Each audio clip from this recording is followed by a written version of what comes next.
My girlfriend posted, "Never allow your boyfriend to block you from finding your husband," on Facebook after 3 years of what I thought was a solid relationship. The notification popped up on my phone during my lunch break at the tech company where I work as a software developer, and I had to read it twice to make sure I wasn't seeing things. I was sitting in my cubicle in downtown Chicago, staring at the screen while my turkey sandwich went untouched, trying to process what Lisa had just announced to the world about our relationship. We'd been living together in my one-bedroom apartment in Lincoln Park for 8 months, splitting groceries and utilities while I covered the $2,200 monthly rent because she was still building her yoga instructor certification business and claimed her income was too inconsistent to handle major expenses. I thought we were building something real together, making plans for the future, talking about maybe getting a bigger place next year when her income stabilized from the private sessions she'd been booking. Just last weekend, I'd helped her set up her new meditation corner in our bedroom, moving my desk to make space for her singing bowls and essential oil diffuser because she said it would help her practice and bring in more clients.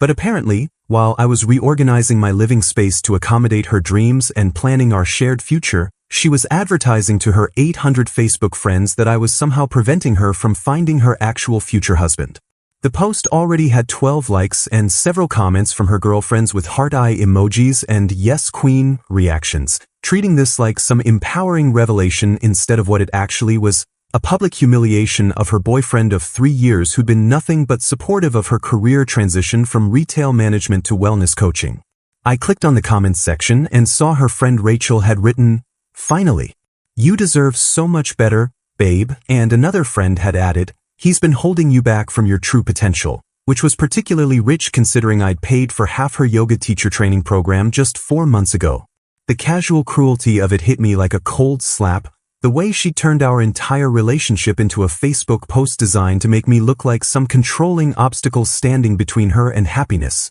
when the reality was I'd been funding her journey toward that happiness for months. I sat there for exactly 30 seconds, feeling that familiar mix of hurt and anger that comes when someone you love treats you like you're disposable, watching her friends pile on with comments about her finally seeing the light and deserving to find a real man who appreciated her worth. Then I did the only logical thing a guy could do in that situation. I commented, "Hope you find him soon," right under her post, changed my relationship status from "in a relationship with Lisa Martinez" to "single," and tagged her entire family in the status update, including her mother Carmen, who'd never liked me anyway and always made subtle comments about Lisa settling for less than she deserved because I worked in tech instead of something more prestigious, like finance or law. The response was immediate and nuclear. My phone started buzzing with notifications as her family members saw the tag, then began ringing with calls from her sister Emma, who was probably trying to do damage control before their mothers saw the mess and started asking uncomfortable questions about Lisa's judgment and relationship choices.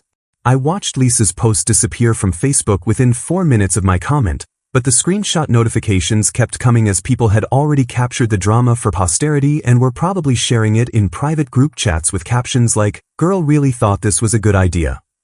Her phone must have been exploding with calls and texts from family members demanding to know what was happening, why she was publicly embarrassing herself and her boyfriend, and what exactly she meant by that cryptic post about finding a husband while she was supposedly building a life with me in our shared apartment. I turned my phone to silent mode, finished my sandwich with the first genuine appetite I'd had in weeks, and started mentally preparing for the confrontation that would inevitably be waiting for me when I got home from work that evening, knowing that Lisa would be furious about the family tags but completely unable to explain why her own post wasn't equally inappropriate and hurtful.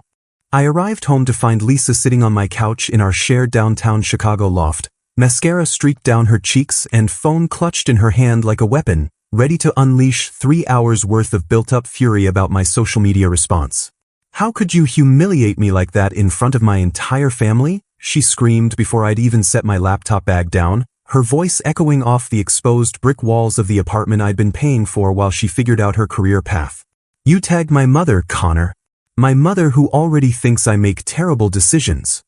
The irony was absolutely stunning. She was furious about being humiliated by my response to her post that had humiliated me first, like she expected to be able to publicly announce that I was blocking her from finding a husband without any consequences. "Maybe you should have thought about that before posting about finding your husband while you're living with your boyfriend," I replied calmly, hanging my jacket in the closet and noting how she'd apparently spent the afternoon crying instead of working on the client consultations she'd claimed were so important for growing her business. The argument escalated quickly from there, with Lisa switching between tears and rage, demanding I delete my comment and change my status back, while I stood there wondering when exactly she'd planned to inform me that she was apparently just marking time until someone better came along. "You know what? Fine," I finally said, cutting through her hysterics with the kind of calm tone that had served me well in tense client meetings. "If you're looking for a husband and I'm not husband material, then pack your stuff and move out by the end of the month." That's when she dropped the bombshell that made my blood run cold and revealed the true depth of her manipulation. She smiled through her tears with the cruel satisfaction of someone playing a trump card they'd been hiding for months.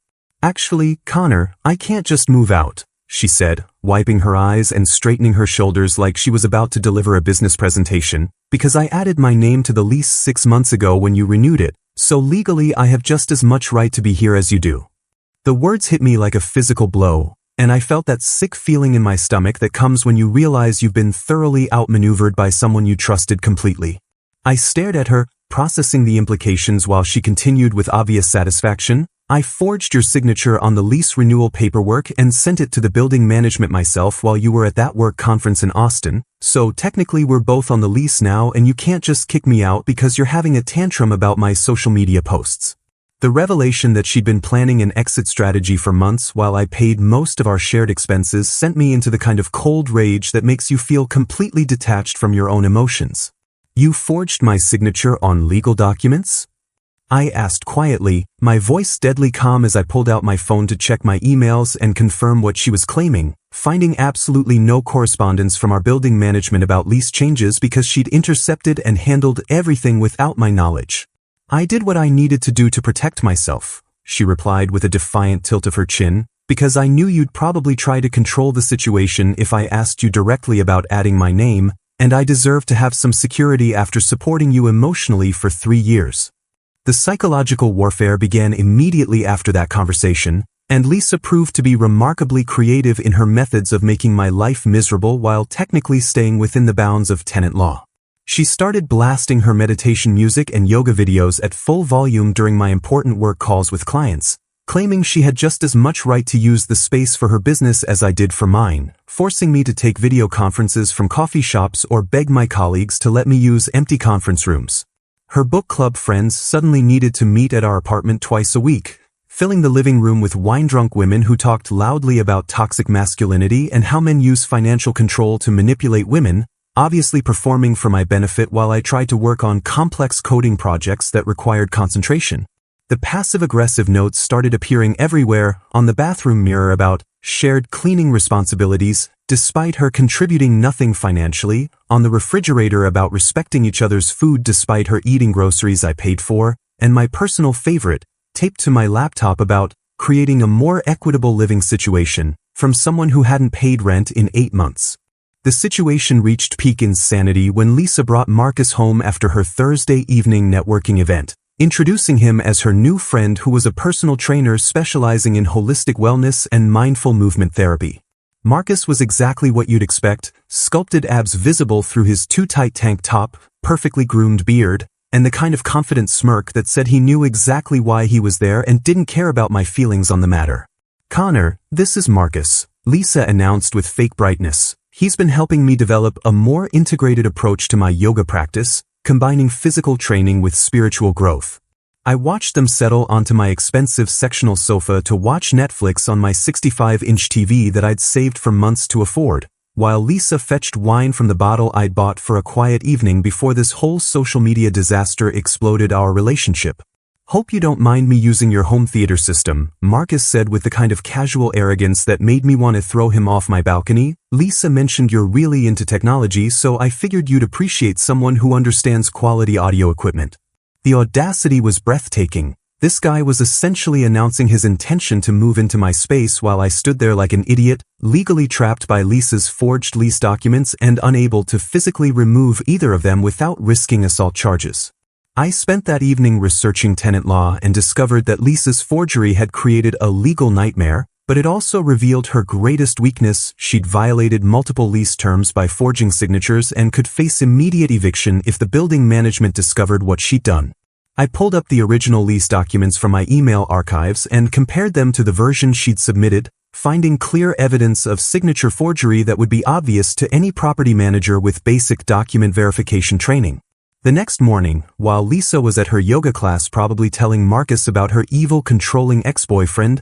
I contacted our building management company and requested a meeting with Mrs. Anderson, the no-nonsense property manager who'd been running the Lincoln Park complex for 15 years and had a reputation for dealing harshly with lease violations. I brought printed copies of both lease versions, highlighted the signature discrepancies, and explained the situation while carefully avoiding any mention of our relationship drama and focusing purely on the legal fraud that had occurred. Mrs. Anderson examined the documents with the methodical attention of someone who'd seen every scam in the book, immediately identifying the forged signature and checking her records to confirm that only I had ever been authorized to sign lease modifications. "Mr. Thompson, this is document fraud, and we take these violations extremely seriously," she said, her stern expression making it clear that Lisa had picked the wrong building to try her scheme on. "I'm going to send a formal notice to Ms. Martinez informing her that she has 72 hours to vacate the premises, and any further lease violations including unauthorized overnight guests or noise complaints will result in immediate eviction proceedings against both tenants." The nuclear option had been deployed, and I felt a grim satisfaction knowing that Lisa's clever legal trap was about to become her own prison. When I got home that evening, I found Marcus making himself completely at home in my kitchen, cooking dinner with groceries I'd paid for while Lisa sat at my dining table complaining about her mother's phone calls, asking uncomfortable questions about her Facebook post. "Lisa," I said calmly, holding up the official notice from building management, "you might want to read this before you get too comfortable with your new living arrangement." The color drained from her face as she read the eviction warning, and I watched Marcus's confident expression falter as he realized he'd walked into a legal minefield instead of a simple romantic triangle. "They can't do this," Lisa stammered. "I'm on the lease now, I have rights." "You forged my signature," I replied quietly, "which makes your lease addition null and void, and Marcus here counts as an unauthorized overnight guest, which violates the building's occupancy rules." Marcus was already grabbing his protein shaker and gym bag, clearly recognizing that this situation was way more complicated than he'd signed up for when he decided to help Lisa find her husband by replacing her boyfriend. "Look man, I didn't know about any of this legal stuff," he said, backing toward the door. "Lisa just said you guys were having problems and she needed a friend to hang out with." The speed of his retreat was almost comical. 1 minute he was Mr. Confident personal trainer ready to steal another man's girlfriend. The next he was practically sprinting away from a woman who'd lied to him about her living situation and dragged him into what looked like a potential criminal fraud case. The very next day, Lisa escalated to full-scale psychological warfare by sending me a detailed email claiming ownership of practically everything valuable in my apartment, from my custom-built gaming setup worth $4,500 to my vintage Martin acoustic guitar that had been my grandfather's. After careful consideration of our shared living situation, her email began with the tone of a legal document. "I believe these items represent relationship investments that we purchased together during our partnership, and I expect equitable distribution of assets before my departure." The audacity was staggering. She was claiming my gaming rig that I'd painstakingly assembled over 2 years, piece by piece, saving for each graphics card upgrade and premium component while she spent her income on designer yoga pants and overpriced smoothie cleanses. She'd even claimed my vintage guitar collection, including the 1967 Martin D28 that my grandfather had passed down to me before he died, writing, "The instruments we acquired during our relationship should be divided fairly since music was an important part of our shared experience." The fact that she'd never shown any interest in music and had actually complained about me playing guitar while she was trying to meditate made this claim particularly infuriating. Her email continued with threats about small claims court and her right to compensation for emotional labor and domestic contributions over our 3-year relationship, as if cooking occasionally and doing her own laundry somehow entitled her to half my possessions. But Lisa had made one crucial mistake. She was trying to play legal hardball with a software developer who documented everything obsessively and had digital receipts going back years for every major purchase. I spent the evening pulling together an evidence package that would make any lawyer weep with joy, starting with purchase receipts for every piece of equipment she'd claimed, all clearly showing my name and credit card information with dates spanning back to before I'd even met her. The gaming setup alone had 43 separate receipts from different vendors over 18 months, each component carefully researched and purchased with my own money while she was still working retail and complaining about her $12 an hour wage. I found warranty registration emails, credit card statements, and even old social media posts where Lisa had thanked me for your amazing new guitar when I'd bought my Taylor Acoustic 2 years ago, and your incredible sound system when I'd upgraded my studio monitors. The digital trail was ironclad and showed exactly what I'd suspected. She'd never contributed financially to any of these purchases, but had certainly enjoyed the benefits of dating someone who invested in quality equipment. My colleague Jake helped me move everything valuable to a secure storage unit downtown while Lisa was at her Saturday morning yoga instructor training, loading my entire home studio setup, gaming rig, guitar collection, and expensive photography equipment into his van before she could return with some kind of court order or repo crew. I documented everything with time-stamped photos and video, showing serial numbers and condition reports that would hold up in any legal proceeding she might threaten. When she came home to find empty spaces where my entertainment center and music corner used to be, along with a printed packet of purchase receipts and warranty documents proving my sole ownership of everything she'd claimed, her reaction was absolutely priceless. "You can't just steal our shared property," she screamed, waving her phone around like she was going to call the police on me for moving my own belongings out of my own apartment. "Check the receipts, Lisa," I replied calmly, highlighting my name and credit card numbers on every single purchase document, including the screenshots of your own Facebook posts thanking me for my guitar and my sound system that you now think belong to both of us. I'd even included her old Instagram stories where she'd posed with my equipment, using captions like, "Boyfriend's set up his goals," and "So lucky he lets me use his recording studio," which completely undermined any claim that she'd considered these items jointly owned during our relationship. The evidence package also included text messages where she'd asked to borrow my camera equipment for her yoga photo shoots and emails where she'd thanked me for letting her practice guitar on Your Beautiful Martin when she was going through her short-lived musical phase last summer. Facing eviction and the loss of her claim to my possessions, Lisa launched into full desperation mode with a sophisticated social media campaign designed to destroy my reputation and paint me as the villain in our breakup story. She created a private Facebook group called Women Supporting Women and invited 43 of our mutual friends, then began sharing carefully edited text message screenshots that removed all context to make me look controlling and financially manipulative. Her posts started with seemingly reasonable complaints about partners who use money to control relationships, but quickly escalated to direct accusations about my character, complete with crying selfies and captions about finally finding the courage to speak my truth after years of emotional abuse.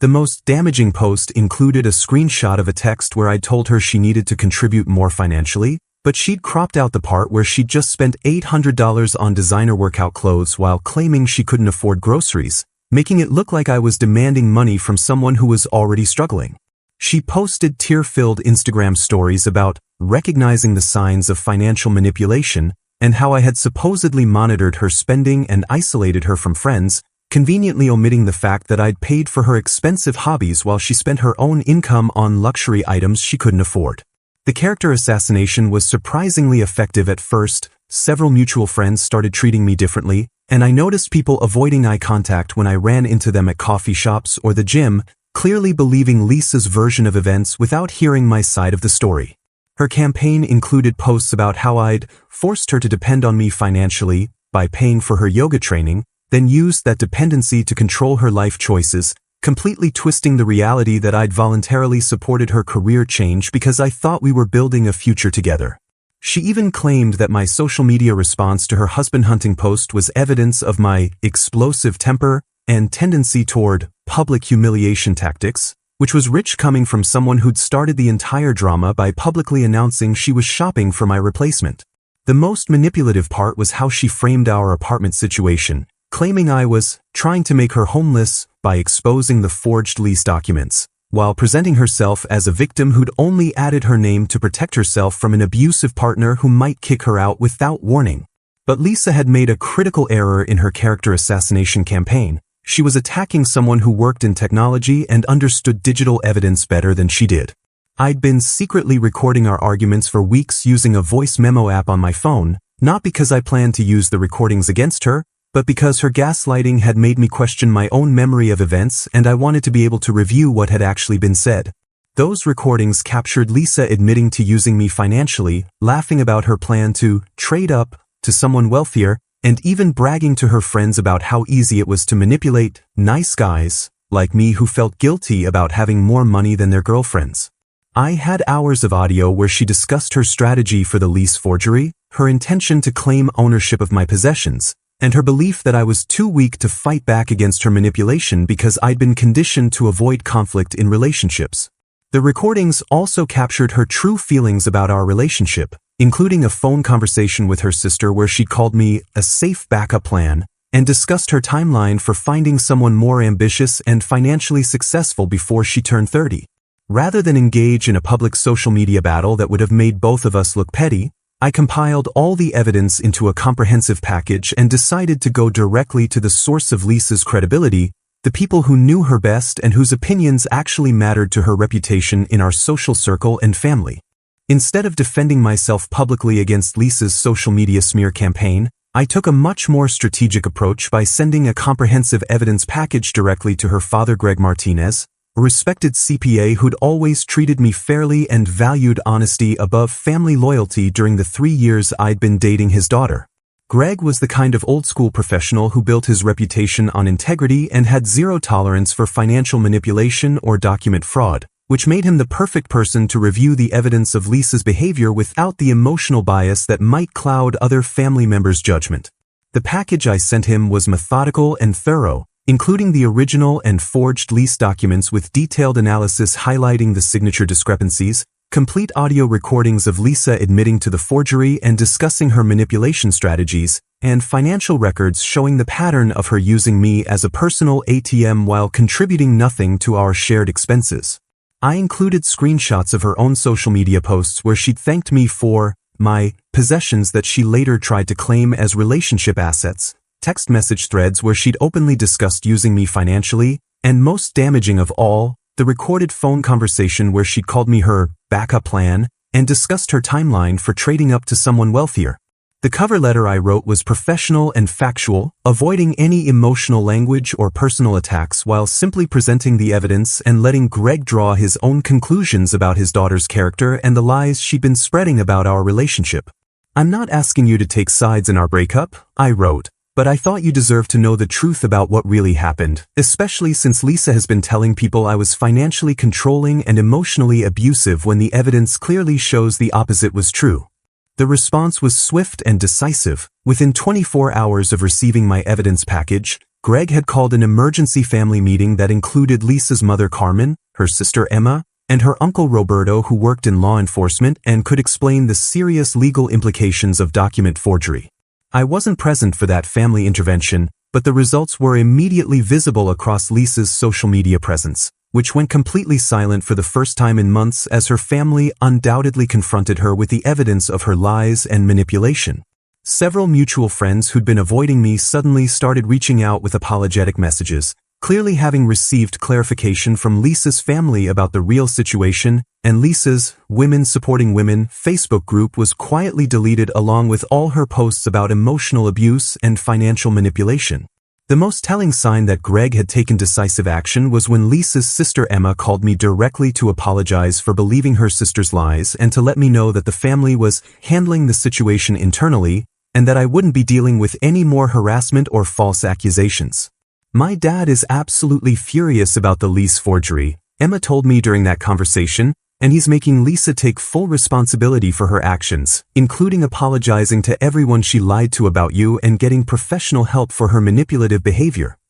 Within 3 days of that family intervention, Lisa had completely stopped her social media campaign, quietly announced she was taking time to focus on personal growth, and began frantically packing her belongings while avoiding all eye contact with me, clearly understanding that her family now knew exactly who she really was and what she'd been doing to me throughout our relationship.